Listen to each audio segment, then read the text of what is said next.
Hello, and welcome to the Walrus Talks at Home Tariffs. I'm Jennifer Ollett. I'm the executive director of the Walrus, and I'm also your host and moderator.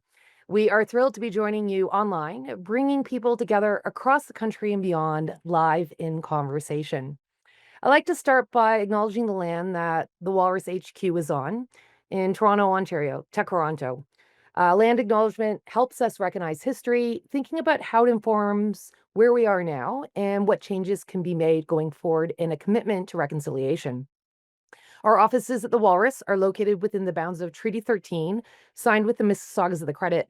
This land is also the traditional territory of the Anishinaabe, the Haudenosaunee, and the Wendat peoples.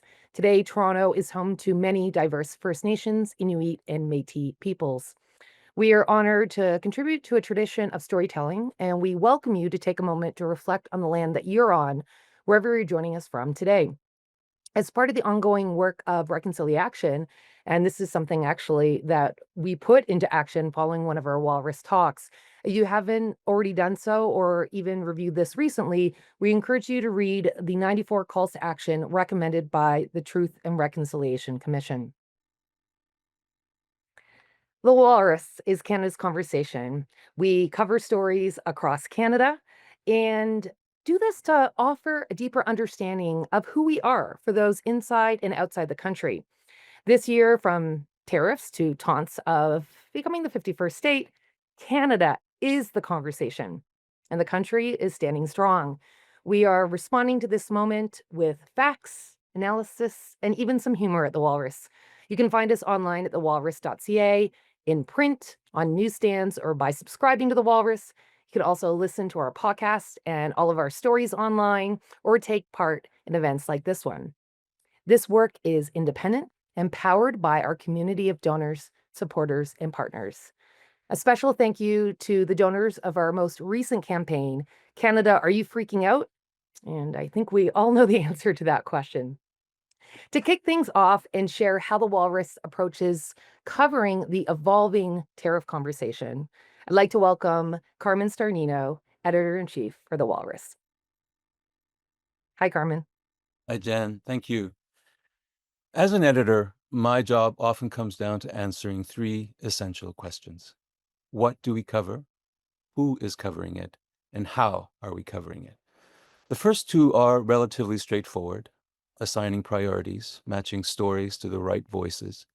But it's the third question that's the hardest and the most defining. How we cover a story shapes not just our tone as a media organization, but the values we communicate, the assumptions we challenge, and the trust we hopefully earn. It's where editorial judgment becomes identity, where we decide not just what we say, but what we stand for. Take tariffs, for instance. It's a wonky topic, one most readers might have previously filed under background noise. But suddenly it matters. It matters to the cost of living. It matters to trade relationships. It matters to Canada's ability to act independently in a shifting global order. Now, I could follow the lead of other newsrooms and frame the topic narrowly, treat it as a financial story, a GDP price tag. But that's not quite what we do at the Walrus. We ask what tariffs mean, what they reveal about the state of democracy, about sovereignty, and about how a country defends its interests and defines its future. The story of tariffs isn't just about economics. It's about power. And our how is the difference between reporting on events and explaining why they matter. Now, that same editorial philosophy applies to how we connect with our audience. When we host a Walrus Talk, it's not just about promoting content, it's part of the how. It's a forum for unpacking complexity in real time, inviting nuance, and letting the public into the editorial process itself. We don't just report and publish, we convene, interrogate, and listen. That kind of live, thoughtful engagement is itself a form of journalism, and it's one that is uniquely ours. I look forward to today's conversation. Thank you. Thank you, Carmen. At this talks, we'll be discussing which sectors and supply chains will be most impacted and how that may affect the cost of living, how small and medium sized businesses, the backbone of Canada's economy, can survive in a rapidly shrinking market, how Canada's governments can work with First Nations to build infrastructure quickly, ensuring crucial exports reach ports and terminals on time. Also, how the cost of living will change and what that means for workers. With the Walrus Talks at Home, each speaker will present their talk, one after the other, live, and this is followed by a moderated Q&A session with our talkers and you, our audience at home. So as you are listening to the talks, feel free to submit questions at any point, just throw them into the comments. And if you don't mind, when you post your question, let us know where you're joining us from. We also encourage you to share this conversation on social media. Sometimes people take pictures of where they're watching from or even highlights from the talks that we're about to hear. Feel free to tag us at The Walrus, and you can also use our hashtag Walrus Talks. Today, we'll be hearing from live Pascal Chan, Vice President, Strategic Policy and Supply Chains, Canadian Chamber of Commerce. Simon Gaudreault, Chief Economist and Vice President, Research, Canadian Federation of Independent Business.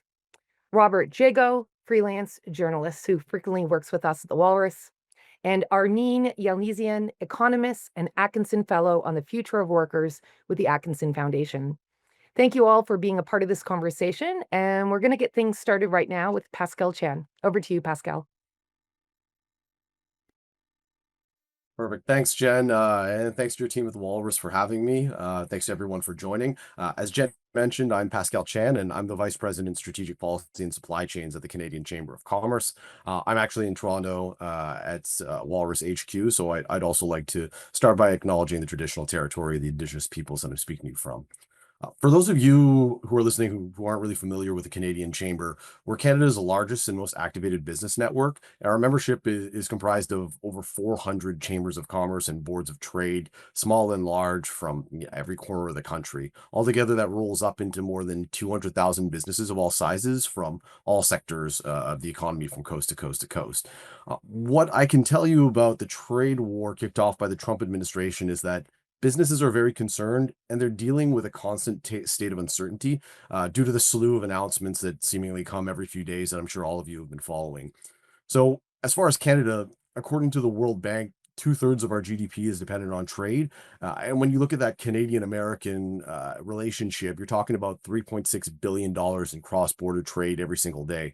And that's built on the fluid movement of goods that maximizes efficiencies to offer quality products at the best price point for consumers on both sides of the border.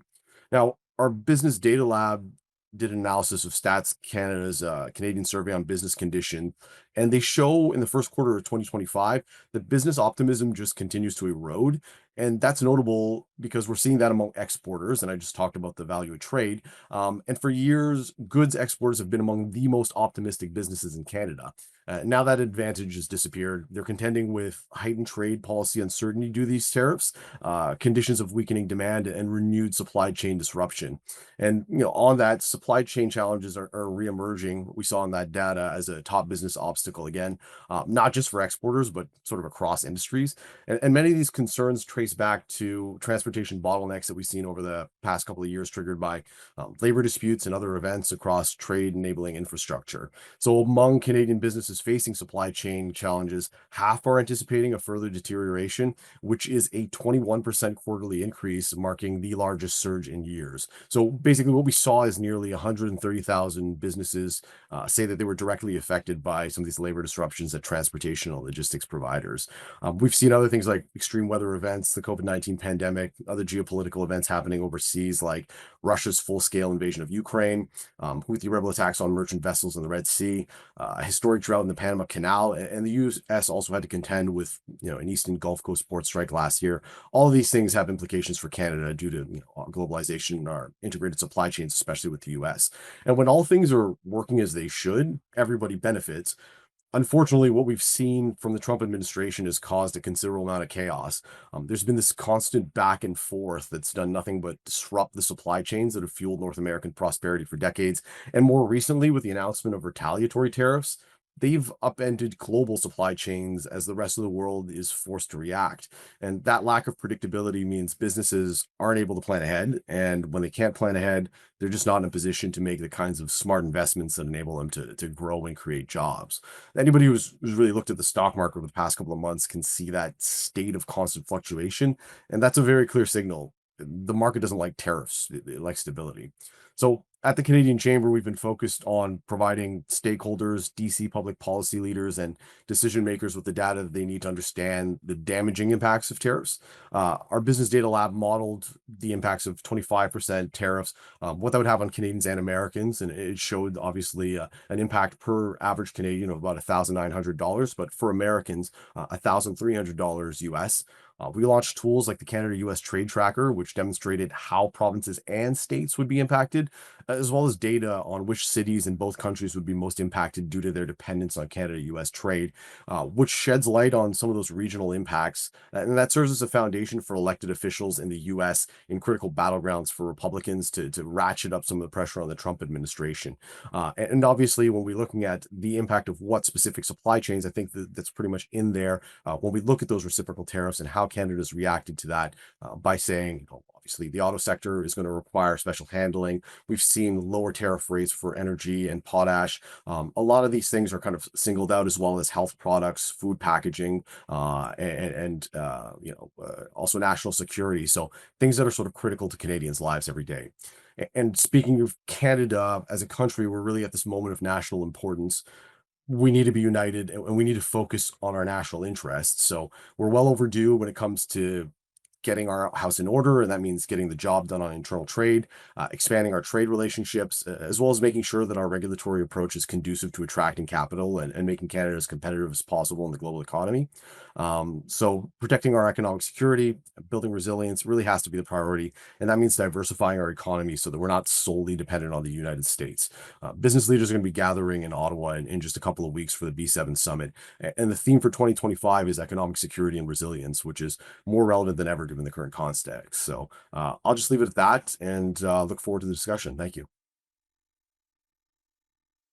Thank you. I'll take over here. My name is Simon Gaudreault. I'm the Chief Economist and VP of Research for the Canadian Federation of Independent Business. At CFIB, we were created over 50 years ago to represent the interests of Canada's small, medium-sized businesses. And we almost since our beginning started taking the pulse of the small business community through surveys. We create exclusive data that shows how Main Street is seeing things at the moment, how what kind of challenges they're seeing on the horizon. And we've been conducting, of course, a lot of surveys recently with CFIB members on the impact of the trade war on their operations.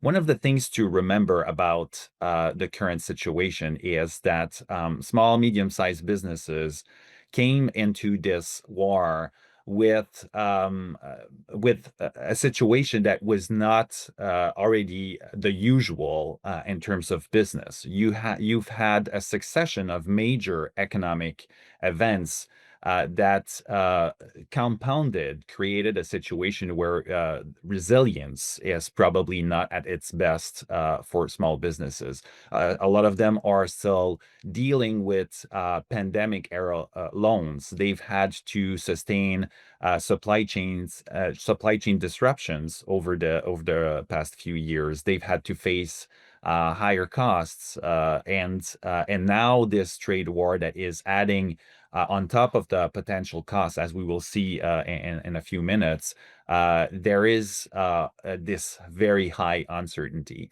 So it's no surprise that small, medium-sized business owners' confidence is actually quite low. That it has actually crashed in the past few months. This is an indicator that we've been tracking at CFIB every month since 2009. We're sending the same questions to small business owners, asking them how they see their business in the next 12 months. And we build a small business confidence indicator based on that is called the CFIB Small Business Barometer. This indicator actually reached this indicator will be at around 50 if the share of optimistic business owners is equal to the share of pessimistic business owners. Above 50, you have more optimistic business owners overall, and below that, the mood overall is more on the pessimistic side. The historical average for this indicator is around 60, which is normal. And under normal circumstances, you will see more business owners being optimistic. That's a bit of their DNA. They're problem solvers. They see opportunities ahead. But what's very worrying is that in the past couple of months, we've seen the indicator crash and reach a level of 25, which is an all-time low, actually. We haven't even reached that level at the onset of the pandemic when things were really uncertain. So small business owners are really pessimistic at the moment, and of course, this is due to the high uncertainty of the current situation. It's very hard for them to plan with all of the changes that have been announced and walked back. And also, they've already started feeling the impact of the trade war. This is not something that is up in the air, that is coming up anytime soon. They've already started experiencing some impacts, started seeing some of their US customers telling them, for example, oh, this seems a bit too complicated. We have other opportunities here in the US, so we'll switch to a US supplier anyways. We won't wait for any kind of tariffs to materialize. So as of actually this month, this is fresh data from our monthly tracker, we have already 24% of Canadian small, medium-sized businesses saying they've experienced a strong negative impact related to the trade war, with an additional 46% saying it has had a slight negative impact so far. And businesses have been trying to pivot in different ways. They're currently exploring the Canadian market, of course, switching to Canadian suppliers or selling Canadian products, working with Canadian businesses. There's a lot of issues with that. We have internal trade barriers, of course, that we'll need to bring down as soon as possible. And they've also tried to tap into other markets. We have free trade agreements with over 50 countries. So now is probably the right time to leverage that. But for certain businesses, it's complicated. It is costly, and also they don't know where to start. So their capacity to pivot under the current circumstances is also relatively limited, at least in the short time. What they will need going forward is probably more support in terms of where they can get help to shift to new markets, and how they could maybe go into new business deals with whether it's businesses or consumers here at home or abroad.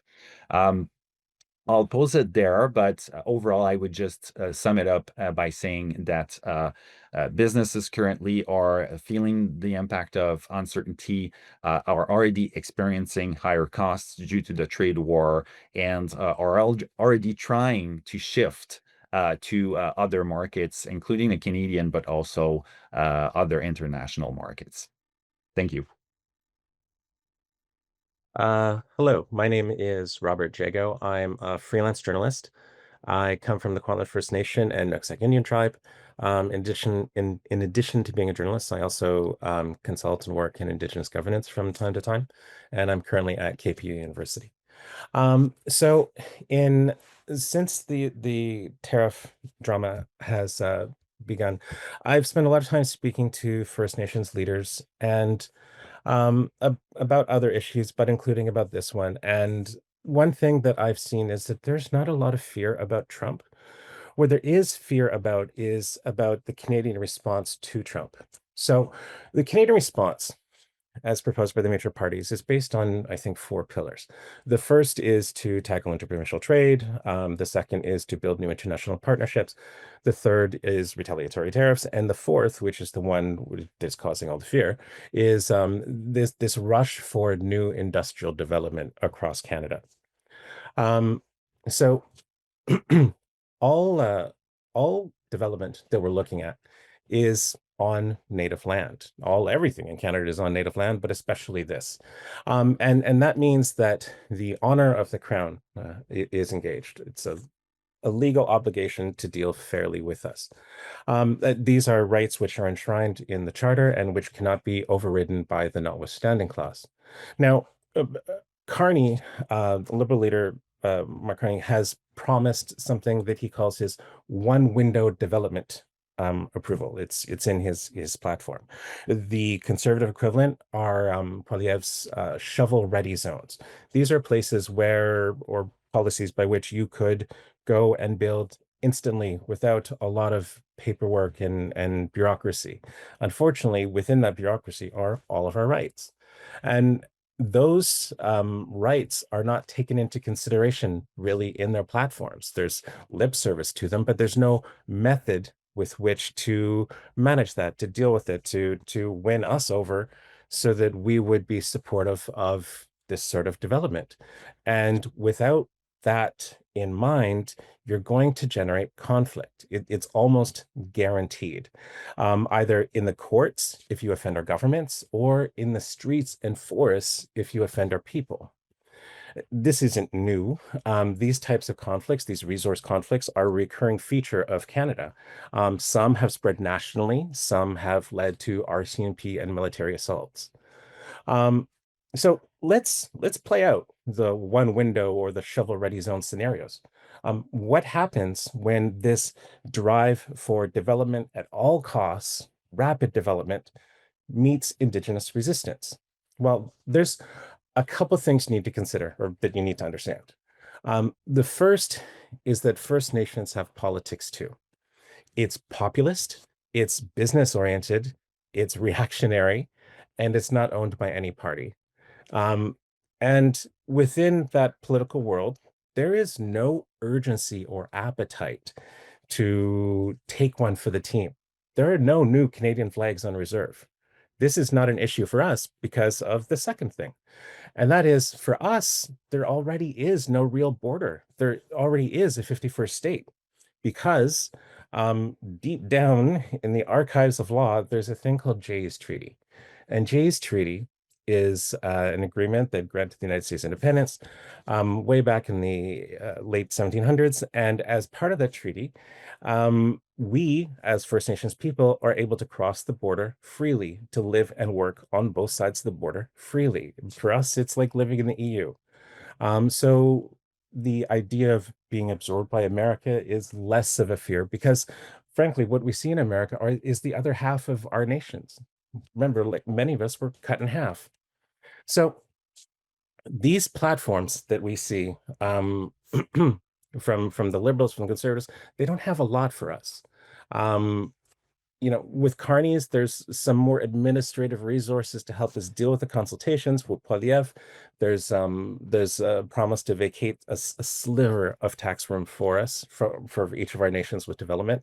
But none of them have a plan to win over our governments, let alone win over our people, to try and convince us to take one for the team, to be willing to do that. And that creates a vacuum for creative actors in our politics. So what that means is, there are, if you employ a shovel-ready policy, an open window policy, one window policy on reserve, in this political environment that is very populist, where there are frequent elections, and you come up to a conflict, what you're going to see is that you're going to get a lot of pushback from those First Nations. And in this environment in the United States, where you have Trump and Musk and Twitter politics, there is suddenly a receptive party on the other end of that conflict. So I think recently I've outlined a couple nightmare scenarios about how that could play out. But let me just skip to the end and maybe move forward to something that we can do. So if we get into this scenario where you have a conflict, and you have these actors, I mean, that's an option, that's something that we have a way of dealing with. There are policies, there are ways of getting around that. Unfortunately, none of them are in these platforms. For example, the Business Development Bank of Canada has a proposal to rapidly bridge the infrastructure gap on First Nations. That's something that would boost GDP by 1.5%. And that's a way to get around it. But until that's addressed, until the parties come up with something to offer First Nations people, to win over First Nations people, there is going to be this gap. Anyways, I should end it there. Thank you very much, and I'll turn it over to Armine.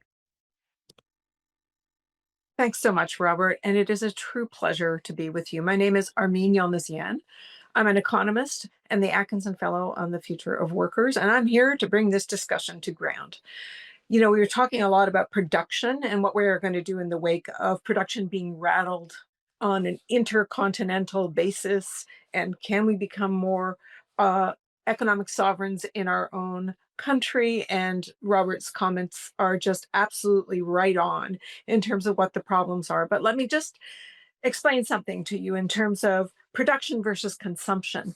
Consumption is what drives the economy. Yeah, you need to produce stuff, but household spending is the driver of economies around the world. In Canada, it's 57% of the economy is driven by household spending. In the United States, it's 70% because they export less. Yes, we are an export-driven country. About a third of everything we produce is exported, and 80% of the goods we export go to the United States. Let me just give you a picture of how difficult that's going to be to replace if we're actually trying to disentangle our economies from the United States. 80% of our exports go to the United States. The second biggest destination for our exports is China. They clock in at 3.7% of our exports. The next after that is the United Kingdom, 3.4%. And then there's all of Europe, 3.2%. So replacing even a 10% decline in our trade with the United States, in what we ship to the United States, would require us to more than double what we already send to these other major markets. So we've got a real issue on our hands. And that's why the cost of living is so important in the United States and here. Like, the tariffs have been imposed on the American consumer, first and foremost. And they weren't doing so hot before they came into this story. And the tariffs will be hitting the lowest spenders, but the people that spend all of their income, they don't save any of it. They're hitting those people the most. Okay, so that affects us because Americans buy so much from us, both in terms of finished goods, but our number one export is oil. Now, that's not tariffed very much by the United States because they're so dependent on it, but it still is seeing this tightening of conditions, rising prices, all the uncertainty that is rattling our markets and markets everywhere. The latest StatCan survey, which was taken at the end of February, before Trump imposed 25% tariffs on our aluminum, steel, and finished auto products. Auto parts have not been hit yet, and 10% on our oil and potash. Before any of that happened, we saw a drop in the number of jobs in manufacturing, a drop in the number of jobs in retail and hospitality, a drop in the number of jobs being posted and job vacancies. There were 2.8 unemployed people for every job opening at the end of February. Things are not going to get any better. I've been writing a weekly election economics column for the Toronto Star. The first one started off with, "A recession is inevitable. The only thing that isn't inevitable is how deep and how long it lasts, and that depends on who we elect." And there's 4 parts to that series. I really recommend that you take a look at it. What I'm here to talk about is the cost of living.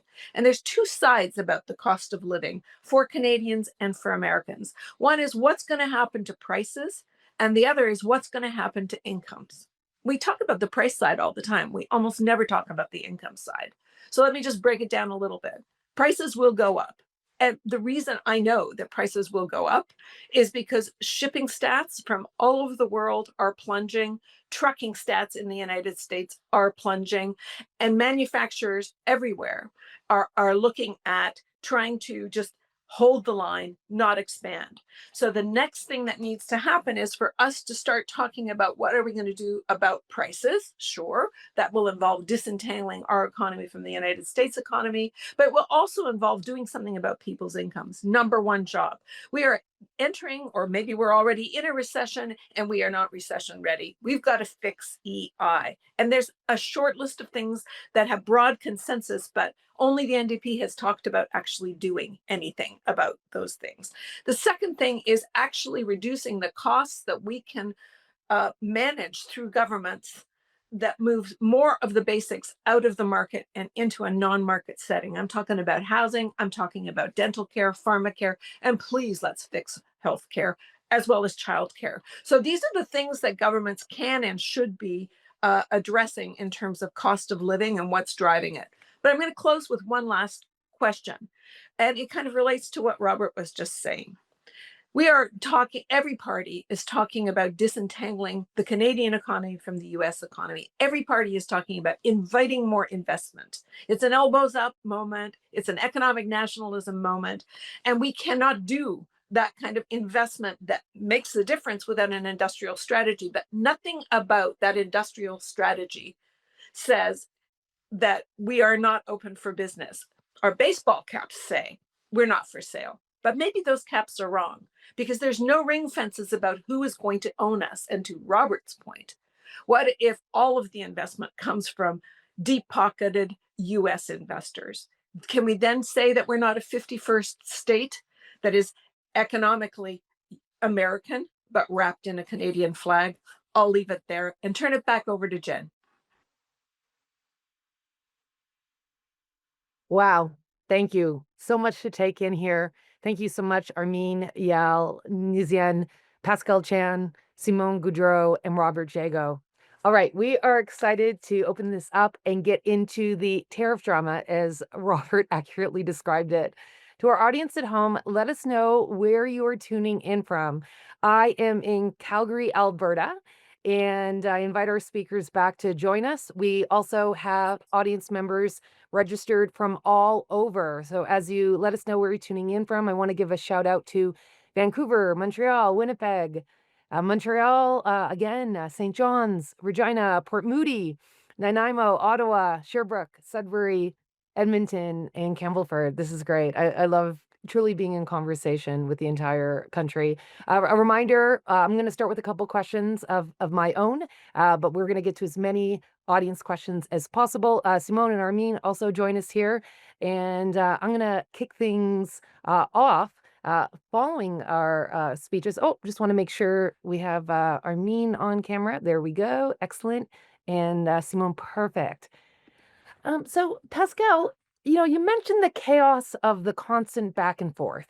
And I think we all experience that, whether we're just an average person following the news or we work in an industry, more directly tied to tariffs. I'm curious, which message from Trump do we believe? Is it the latest one? Is it the one that he repeats the most? If you could speak to how you approach this and track this in your work, I'm just curious how we manage what is truly chaos. Yeah, I don't know if I can recommend to anybody to believe anything that he said.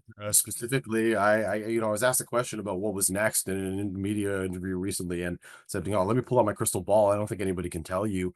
We were ready on day one for tariffs, and then it was supposed to be kind of a couple of weeks later at the beginning of February, and then when we had first seen the executive order, there were reports that were supposed to be provided at the beginning of April that would then lead to the reciprocal tariffs. But there seems to be just these whims where he's putting things out and saying, okay, well, maybe we're going to do auto now, and then he put the steel and aluminum tariffs in place, and so there's really just been no ability to predict what that's going to be. We've also seen a little bit of chaos as well with, some people are asking, well, is this tactical? Is he putting these out there and the market dips and then he pulls back on some of these positions? But when he removed the de minimis exemption and then goods coming from China, the border services weren't able to actually calculate what the value was because there was just too much volume. Some of those are very complicated, and we've heard from other sources sources as well. That again, what are the border services going to do about specific components of steel and aluminum tariffs? Because so much of what we move is going to be inputs and items, and how you kind of dissect what that's going to be is also very complicated. So it's very difficult to say where this is going to go and what's coming next and what to believe. Frankly, I always just say that, if you look at the art of the deal and his typical habits, I think it's very much part of his agenda to destabilize ahead of negotiations. And we know that renewal of or that review of CUSMA is coming up. So again, I wouldn't advise that we believe anything. We should just make sure that, again, we continue doing and controlling what we can control. And for the Canadian Chamber, that's been trying to apply political pressure and raising awareness south of the border, so that there's pressure from their own elected officials for the administration to move in a direction that's more favorable. Thank you for that. Simon, I'd love to talk about what government can do via policy, but also what Canadians can do as consumers, as shoppers. So speak to a little bit in terms of what can our governments, federal, provincial, municipal, do to support small and medium-sized businesses? And then to the folks who are tuning in, what can we do?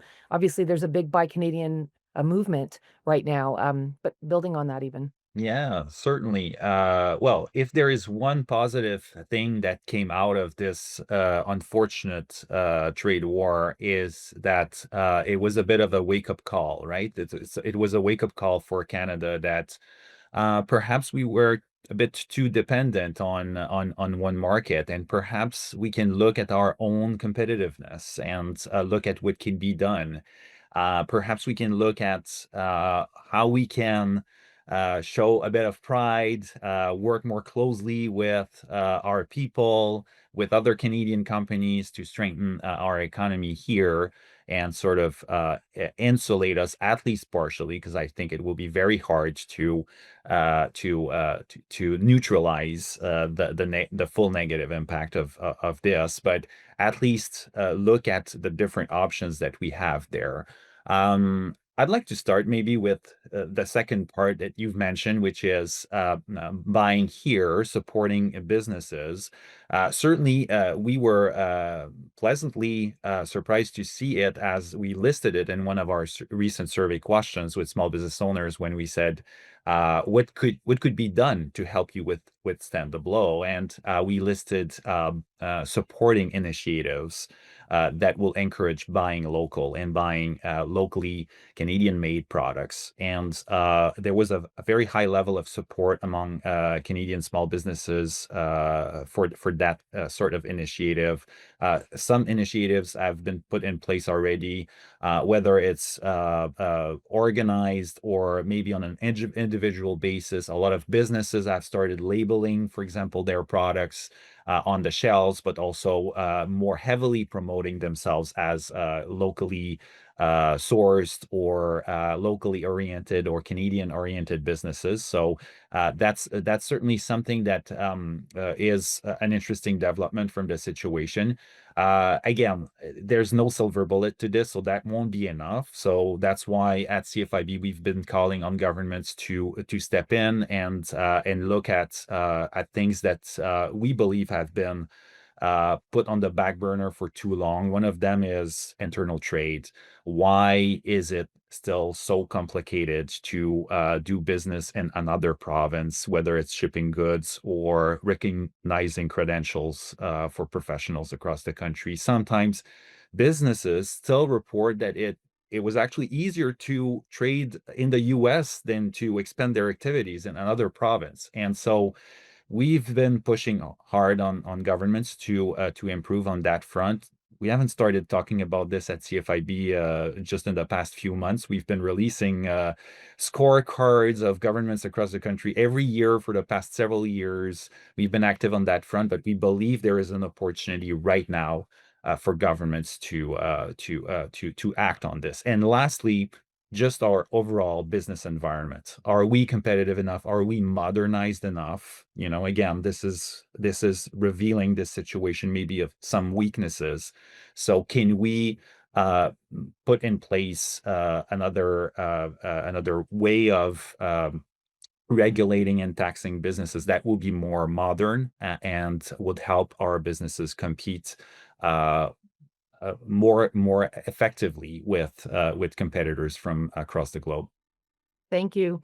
Robert, I appreciated the detail on where Canadian flags are up and where they are not up.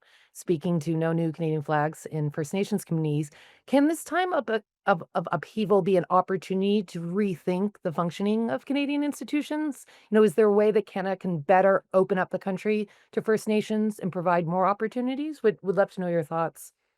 Um, I'm not really sure how to answer that. I think the biggest gap isn't with First Nations and working with the broader Canadian economy isn't so much administrative. It just comes down to infrastructure. I've been working with a lot of First Nations across BC, and infrastructure is the problem that comes up the most. And unfortunately, to actually build and develop these infrastructure at these remote First Nations, we have to lean so much on the Americans, especially Elon Musk. And that's a pretty big weakness. It's somewhere where Canada really could step in and do a lot to generate business for Canadians, as well as fill in that gap to properly bring First Nations into the economy. I mean, of course, there are some administrative things. For example, we have the land code system, which allows First Nations to better accelerate the speed of approvals for development. But given the time constraints, I don't think that we could actually get anything really productive through. It just the scale of that issue is just so far beyond something that could be done in any 3 terms. But the infrastructure gap, I think, is by far the biggest one, and it's the one that where you will have actually willing support from First Nations, from the business community, and I think that's an achievable goal. Yeah, and it connects to all these other things like a strong community, economy, etc. Armine, want to bring you into the conversation in regards to this elbows up moment in our history. I will say, I'm Gen X. I grew up under no logo, Adbusters, and it's hard to get 3 people to go to a movie, let alone the country really uniting right now and taking a look at how they're shopping and what they're supporting. It looks like economic nationalism, but there's also bigger questions that you point to in terms of foreign ownership of companies. So, like, for example, if you think of something like Tim Hortons, which people see as very Canadian, uh, it's the international brand foreign ownership. So, is Canada for sale or is it not? Like, how is this actually playing out? I literally wrote a column on that for this election economics series. So I encourage your listeners to take a look at that. It's unclear if we're for sale or not, but I just want to go back to the pride in buying Canadian and boycotting American. Terrific. Lasts until people lose their incomes. Mm. Everybody says businesses create jobs, consumers create jobs. If you're going to lose the American consumer and we're going to see more and more people unemployed and without access to EI, if you're a steel or aluminum or auto producer, like a worker in these sectors, and hit by a 25% tariff and you've lost your job, you were probably making close to 6 figures. EI at its maximum would give you $36,000. Most of those people are going to not be able to make their mortgage payments in a few months. And if they're refinancing their mortgage this year, they're losing their house. And if you happen to be a low paid worker in hospitality or in retail, 55% of a minimum wage or just a bit over a minimum wage means that you're not making rent either. And there's no place cheaper to move to, which is why housing is a number one thing if you want to maintain the purchasing power of Canadians who want to buy Canadian. It's lovely to say, oh, we just need to buy more. But part of it is prices and part of it is income. Those are the 2 sides of the coin. So yeah, talk about the Canadian consumer, but the flip side of most Canadian consumers is a Canadian worker. And what's happening to Canadian workers really matters. And we're not paying attention to maintaining the automatic stabilizer that was in place since the 1940s in Canada, which is the jobless benefit system. It's at the lowest level it has been since 1941. when the program was brought in. It's like, what do you expect is going to happen? People are going to lose their homes. People will not be able to afford to buy Canadian. They're going to go for the cheapest thing that's out there. They'll buy Chinese. They'll buy American if it's cheaper. They don't. The economic nationalism that we currently enjoy may not be in place given the degree of uncertainty on whether these tariffs last, whether they're lifted, how many people lose their jobs. And believe me, they don't even need to lift the tariff. Even if they lift the tariffs in the United States, the degree of uncertainty that has been unleashed will mean that many more businesses that CFIB represents will go under. They got through the pandemic and the closing of non-essential businesses. They got through the price spike after the pandemic was lifted. They got through the labor shortages. They got through the interest rate spikes, and now they've got tariffs. Our rate of business bankruptcy is at the highest level, was at the highest level at the end of 2024 than we have seen since the third quarter of 2009, which was roughly a year after the global financial crisis. It's like, we're dreaming in Technicolor if we think that just simply buying Canadian is going to make the difference if we're not protecting the Canadian worker as well. Armine, there's a follow-up question from chat. Tanya asks, how do the tariffs and economic uncertainty of the moment affect the job market for new graduates or juniors, entering their jobs post-graduation?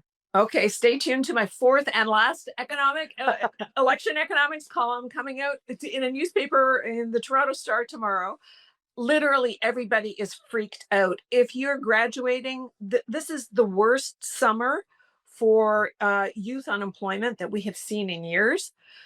This is going to be very difficult for people who have a job and worried they're going to lose it, for people that lost their job and worried about being able to find another one, and for people dreaming of retiring and thinking, I don't know what's going to happen to prices. Maybe I haven't priced in what I need to live on. Everybody from young to old are being badly impacted by this uncertainty. And it's on the income side. I'm not even talking about the price side of things. Armine, I'm curious, as an editor-in-chief, you're in the business of ideas, and there's so many angles. It's such a big issue. Listening to this conversation and being in pitch meetings, how do you decide which angle to cover? Because it connects to so many things in Canada. Yeah, I think focusing on what we feel might be most relevant to our readers is the most difficult thing. There are areas of connection. I think everyone's afraid for their jobs. Everyone's sort of confused about what the tariffs mean, and how it connects to sort of ideas of Canada and a sense of identity. I mean, part of our job, I feel, is just finding a way to thread all of that in a way that makes sense to readers. And part of it also is sort of paying attention to where the conversation is heading, and where it is and where it's heading. For example, this panel, it's been crazy. There are like three or four at least different story ideas that I've picked up here already. The fear for me and for my team, I think, is sort of like the danger, I think, in any kind of like editorial or newsroom is not sort of paying attention to where conversation is trending. And I think that the risk is essentially sort of writing out of one's own sort of sense of confusion and fear, and not allowing sort of the writers to sort of explore areas that they may be some have authority in. So we rely a great deal on, I think, our writers and our policy experts to sort of give us a sense of where the conversation should go. We published our cover story, our most recent cover stories by a national security expert, Wesley Wark, and it runs through sort of a vision of how Canada should understand itself and redefine itself with regards to sort of Trump's sort of tariff talk and sort of accessionist talk. That is a story that came out of our conversations with Wesley. I asked him what he thought we should be covering. So there is a sense of humility in our part, making sure that we are at least sort of picking up where experts believe things should be going. Our job, I feel, is also sort of translating all of that talk into language and stories in a structure that is accessible and can be widely shared. So we do see ourselves, and I do see my role as playing a role of sort of translating a lot of this concern and fear into stories that make some sense, cast some clarity on the situation. The other danger is being too alarmist about things. I do feel our job is to sort of ground things in ways that don't cause too much fear. But I had a Q&A. I had a long interview with Flavio Volpe, who's the automaker sort of spokesperson. We spoke for nearly 45 minutes, almost an hour. And it was very hard for him not to speak in apocalyptic terms about how the tariffs are going to impact the auto industry.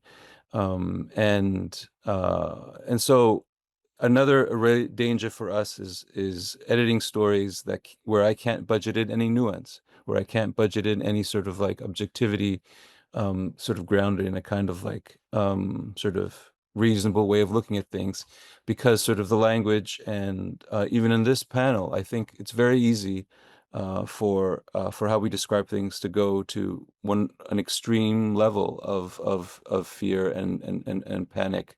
And that's the challenge, I think, is finding the subjects that connect with what readers are really worried about, and finding a way of telling those stories that don't force them back into bed out of depression or anxiety. Related to headlines, for Pascal, Roberta asks, what is Donald Trump's motivation for wanting to sow chaos in the American world economies, and is he achieving his goals? Now, I don't assume you're an expert, in all things Donald Trump, but there is a strategy, and he uses the media in this work. Yeah, no, I can't tell you what Donald Trump is thinking at any point in time. I'm not going to try. But yeah, obviously there's a strategy of destabilization ahead of these negotiations.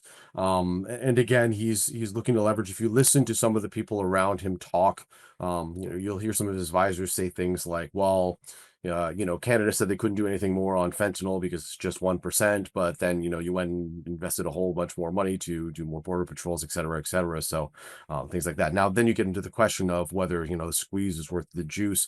But that's a whole other conversation. But you also look at negotiating with him, you also need to see a win. Again, he's talking about the United States being taken advantage of by Canada in some situations. And again, he's the one who negotiated the current trade agreement with them after they got rid of the previous one, which was NAFTA. So again, he's trying to get any leverage that he can. And obviously he wants that, I think, ahead of the renegotiation. But as to what his ultimate end game is, you'll have to see. We're just not sort of clear right now at the moment where he's going to go with this, and what the outcome is going to be, and also whether his perception is really actually what he's putting forward, where it's a question of, okay, you've got a surplus with Canadians in trade, but it's not on services, it's on goods. And a lot of it comes down to, as it's been mentioned on this panel, the fact that they need our energy and they need our potash. So again, there's reasons that they import that. And with the auto manufacturing sector, I mean, Carmen just mentioned you spoke with Flavio. Auto parts or cars will frequently cross the border 7 or 8 times as inputs and before they're being completed. And there's a reason that our auto manufacturing has been set up that way, because that's the most cost-efficient way to do it, to provide good, reliable, cost-effective North American built vehicles for families on both sides of the border. Thank you. Someone was asking in chat, how do we get audience questions? And it's through the comments. So if you have a question, you can pop it in the chat. And thank you to everyone who's done. We have time now for one last audience question. This is for you, Robert. Christina writes, what are some examples of what First Nations people are looking to negotiate with the government? And I think there's the connection to tariffs, but what I've taken away from your talk is there's actually something much larger right now that we can learn from this moment. The biggest issue is land. Land where these resources are being extracted from. We see in some of the proposals that have come forward from the Conservatives that they are offering a little bit of tax room, but it's so paltry. It's their proposal is $100,000 per First Nation per year to approve unlimited development. And I'm sorry, that's not real money. My First Nation gave every citizen $20,000 in cash last year in profit share. $100,000 is nothing to us. But what we do want to see is the return of land, which is something that is promised in the Liberal platform. They promise to accelerate those transfers of land and make it easier to do. I could see, for example, if we're looking at developments, if each development came with a promise to return the man camps that helped build them, or some parcel of land near them, then I think that would be enough to get support from First Nations people and governments. But absent that, I don't think there's anything really compelling enough in anything on the table now that's going to get over that obstacle, especially, again, these are democracies. There are elections all the time, and it's going to be really impossible to generate the political will absent something significant like that. Thank you, Robert. We have reached the end of our Q&A session. Thank you to all of our talkers for being a part of this conversation. As you turn off your cameras and we wrap things up, I'm just going to tell our audience a little bit more about what we have coming up at the Walrus. Thanks again to our speakers, Pascal Chan, Simon Gaudreault, Robert Jago, Armine Yalnizyan, and Carmen Starnino.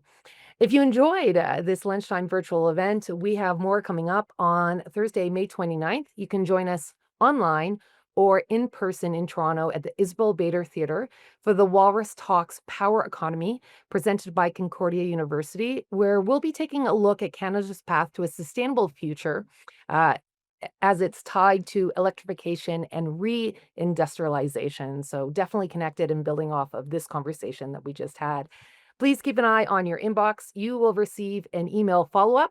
And if you'd like to tune into future events like this one and stay in touch with the Walrus, please opt in to our free newsletter in that email. We have recorded this, so this video will be available on demand if you'd like to share it, or if you're watching it now on demand, hello, check in at thewalrus.ca/events, where you can find this video and all of our videos from the Walrus in the Walrus Talks video room. The Walrus is a registered charity, and that powers our work with writers and new regional bureaus across the country. If you believe this moment that we're in calls for deep, rigorous, clear-eyed reporting, please consider making a donation today. It's one thing that you can do to help ensure that Canada stays strong with free-for-all reporting. You can donate to the Walrus at thewalrus.ca/support to ensure that we can continue this work, and that includes hosting events like this one. A big thank you to our annual supporters, Air Canada, Bullfrog Power, Inspire, RBC Emerging Artists, and Rogers. And thank you all for tuning in. I've seen a lot of love and thanks in the chat. It's an important conversation, and it is chaotic, full of drama, and unpredictable. And we'll continue to do our best to make sense of it all. And also, we have a federal election coming up. The next few days will be a big part of that conversation. Thanks. Have a great day ahead.